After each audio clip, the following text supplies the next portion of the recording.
da palestra é sobre a ressurreição, é a respeito desse livro aqui, A Mentira Sagrada, que é de Luiz Miguel Rocha, pela 2011, pela Porto, de Portugal, e 2012 pela Cultrix no Brasil, São Paulo, Jangada, 2012.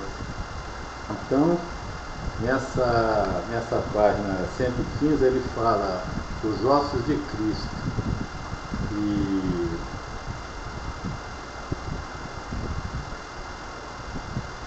e ele comete erros, e eu vou mencionar dois porque dá o teor da falta de cuidado que tem havido na literatura, que eu tenho chamado de maligna, no sentido de, por descuido com qualquer pesquisa mínima, ou até sem pesquisa, as pessoas assumem posições que ferem as religiões, ferem as igrejas e atacam os crentes das várias religiões.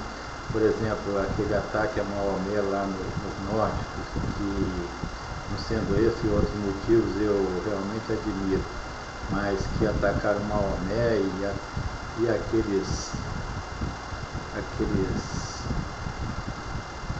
desavisados, criaturas violentas muçulmanas lá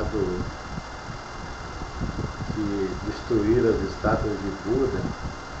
É uma coisa que agora esses ataques de numerosos mesmo, autores a Cristo e a Igreja, é uma coisa assombrosa, porque são pessoas que em termos de idade têm alguma maturidade, mas que decidem atacar com menor ou maior violência a fé alheia, e deixa qualquer pensador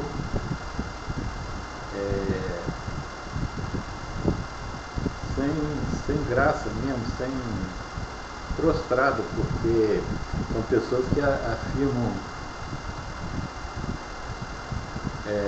certas coisas que não tem o mínimo sentido lógico. Por exemplo, esse rapaz, a história nunca mente. A história é feita por seres humanos. Os seres humanos estão no presente, como eu vou falar em outras passagens, está havendo tempo, e o passado não existe.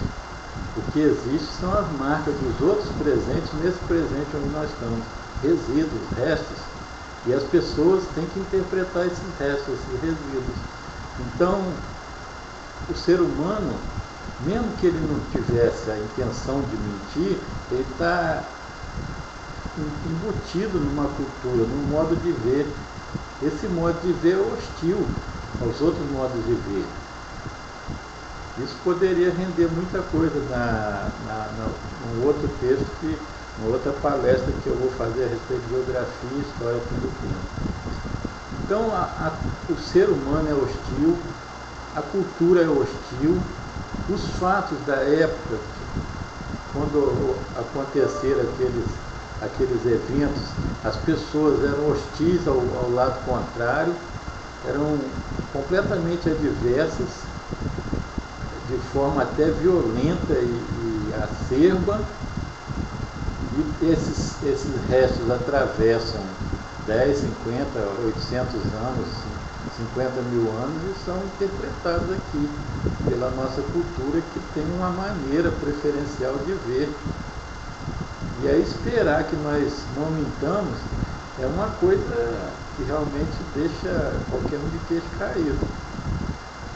Além do mais, como isso é motivo para uma outra palestra, a verdade, em letras maiúsculas, A maiúsculo, verdade maiúsculo, é algo que está em posse de Deus.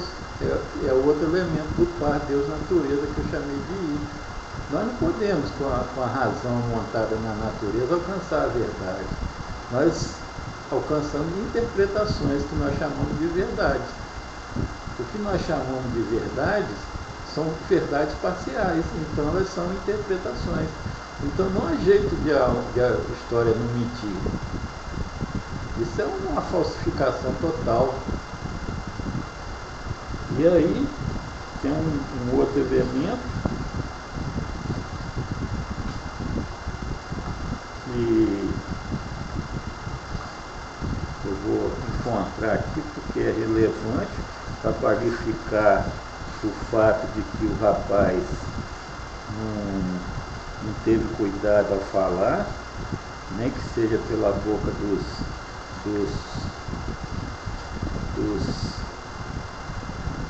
personagens. Então, por exemplo, na página 110 está escrito: tudo estava ligado a tudo. Isso é verdade, é patentemente verdadeiro que tudo está ligado a tudo. Mas não há é uma afirmação verdadeira, mas que não remete a nada, porque se eu estou ligado à Cachoeira de Itapemirim, as ações que decorrem lá em Cachoeira de Itapemirim ou lá no Haiti, eventualmente são transmitidos pela sequência de eventos e deve alcançar o lugar onde eu estou. Mas essas coisas são intermediadas. É por isso que o conhecimento interpreta o tudo a tudo. Ele não diz que tudo a tudo tem um significado impreciso. O conhecimento precisa, ele estabelece, determina, ele põe sequências entre um tudo e o outro tudo, entre Nova York e a Namíbia. Quer dizer, a sequência entre Nova York e a Namíbia é o globo. Chama-se globo. As pessoas não anunciam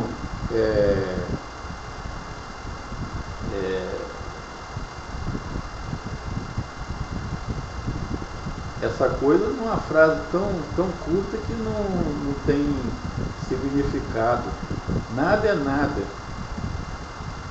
Se nada é nada, então tem uma redundância aí que não serve para coisa nenhuma. Tudo é tudo. É uma redundância, um truísmo. Truísmos são úteis na alucinação que é chamada de liberdade poética. Quando o ser humano está cansado de trabalhar, é dado a chamada liberdade poética. As pessoas fazem qualquer afirmação e a gente lê. Mas esse tudo é tudo não tem utilidade no conhecimento. Então, sobre essa... Então, ele fala, o elemento seguinte é na página 115, em que ele fala os ossos de Cristo. E é isso que nós vamos tomar para ler em João 20, de 11 a 18, especialmente 17. E a Bíblia é essa que eu já usei no outro coisa, é essa Bíblia de 1980 do Papa, quando o Papa esteve no Brasil. Então, em João 20, aparece assim: mas o outro discípulo corria mais do que Pedro. E esse discípulo que corria mais do que Pedro não entrou. Então, você pode ler isso que eu vou tentar resumir. Que o cenário que eu imaginei é o seguinte: Maria Madalena foi ao sepulcro, que era uma rocha cavada, um buraco enorme na montanha de granito ou de calcário, inviolável pelos lados e por cima, onde Pilatos, depois nós vamos vezes falando sobre ele, mandou colocar o corpo de Cristo com um círculo enorme é isso das leituras que eu entendi. É um círculo enorme, assim, uma pedra circular enorme que precisava, para ser rolada, de 3 soldados, que não eram exatamente fraquinhos, porque o Império Romano selecionava as pessoas, né? Selecionava os legionários.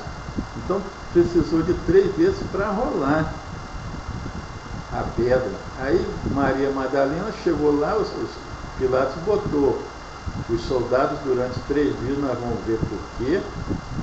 Ele botou os soldados lá, e quando os soldados, depois de 3 dias, eles já tinham ido embora, cumpriram as tarefas, eles foram embora. Maria Madalena chegou lá, a pedra estava rolada. Então ela olhou dentro da cova, do buraco, e o corpo de Cristo não estava lá. Então ela saiu correndo e foi até Pedro, que era o chefe da comunidade desde a morte de Cristo. Pedro devia ser um cara de uns 40 e poucos anos, já mais corpulento. Ele estava com outro discípulo, um garoto, que provavelmente era João. Então ambos saíram correndo, só que João era esse discípulo mais jovem, que a gente não sabe se era João, saiu correndo mais rápido, porque era mais jovem. Pedro foi atrás bufando. Quando eles chegaram lá, Madalena, que tinha vindo correndo e veio atrás mais devagar, quando eles chegaram lá, Pedro entrou, porque era o chefe da comunidade, e o discípulo mais jovem não entrou, ficou na porta. E quando Pedro entrou lá na cova, ele não viu o corpo de Cristo realmente. Então, estavam os panos e o corpo não estava. Alguém poderia ter pegado e levado para algum lugar. Até então a hipótese era essa. Aí chega Maria Madalena. Nisso, Pedro e o discípulo mais jovem saíram de dentro da cova e começaram a correr de volta para avisar os outros. Maria Madalena ficou. Ora, se Pedro e o discípulo mais jovem tivessem visto alguém dentro da cova, eles teriam falado, Madalena teria ouvido. E ela ficou na porta. Quando eles saíram, não tinha ninguém dentro. A cova estava vazia. Então, quando ela botou a cabeça para dentro, ela viu 2 pessoas, uma sentada aos pés e outra sentada na cabeça, onde estavam os panos. Essas pessoas entraram por onde? Obviamente, a gente só pode pensar que através da matéria do mineral, pela porta não foi que ela teria visto. Então ela começou a conversar com eles e identificou como um anjo. Ninguém entra através de uma parede maciça de uma montanha. Aí eles disseram, ele não está mais aqui. E aí Madalena saiu. Quando ela saiu e ela olhou, ela viu uma pessoa. Ela não ia imaginar que era Cristo, porque Cristo estava morto. Ninguém tem experiência de ressurreição, a não ser de Lázaro. Mas não, ninguém fala assim, ó, papai ressuscitou antes de ontem, demorou mais porque mamãe foi mais rápido, mamãe ressuscitou há 2 semanas. Meu avô ainda não ressuscitou, mas a gente vai pegar ele hoje. Ninguém tem essas experiências. Então quando Madalena conversou com uma pessoa que estava em pé, ela presumiu que fosse o jardineiro. Aí se dirigiu a ele nesses termos. E quando viu que não era o jardineiro, porque ele falou com ela, Maria, ela saiu correndo ao encontro dele.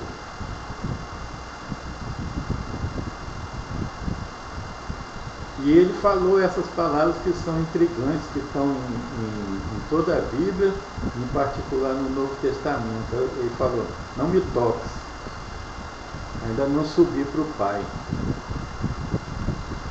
Então, o que eu penso é que o corpo dele foi consumido, estava apodrecendo de 3 dias, já estava deteriorado, conforme Pilatos queria, foi consumido, desapareceu e estava sendo recomposto. Mas agora não era mais o Cristo divino, embrião divino, construído com as proteínas de Maria. Esse morreu e foi consumido, sumiu. Era um outro Cristo celestial. Ele estava sendo reconstruído do nada, com a mesma imagem, inclusive com as chagas e tudo mais. Mas não era mais um Cristo material, porque não faria sentido. Então é uma coisa que não me segure, não me toque. Quando você vê uma pessoa, se uma pessoa deu aparência de sumiço, se ela foi para um lugar e depois ela volta, ela não vai dizer não me toques. Ela corre para te abraçar. Eu pensei que você estava morto, mas não, eu não estou. Eu sofri uma perda de memória, voltei, estou legal.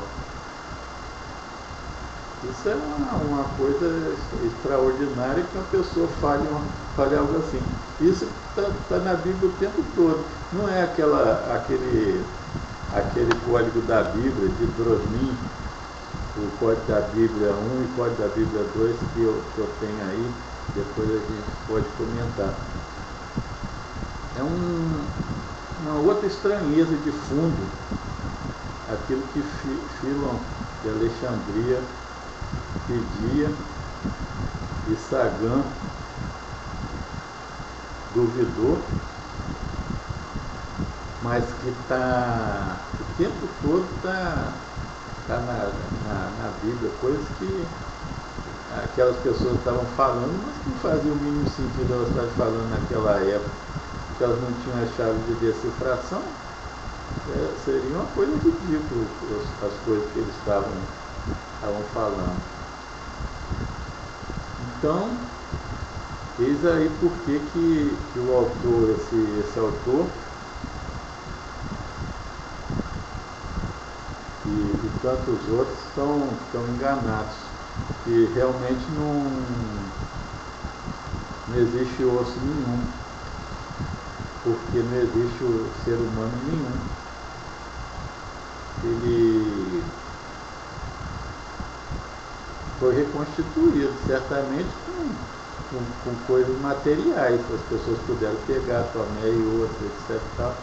Ele comeu peixe, mas não era nenhum ato que a razão pudesse conceber. Era uma coisa completamente distinta.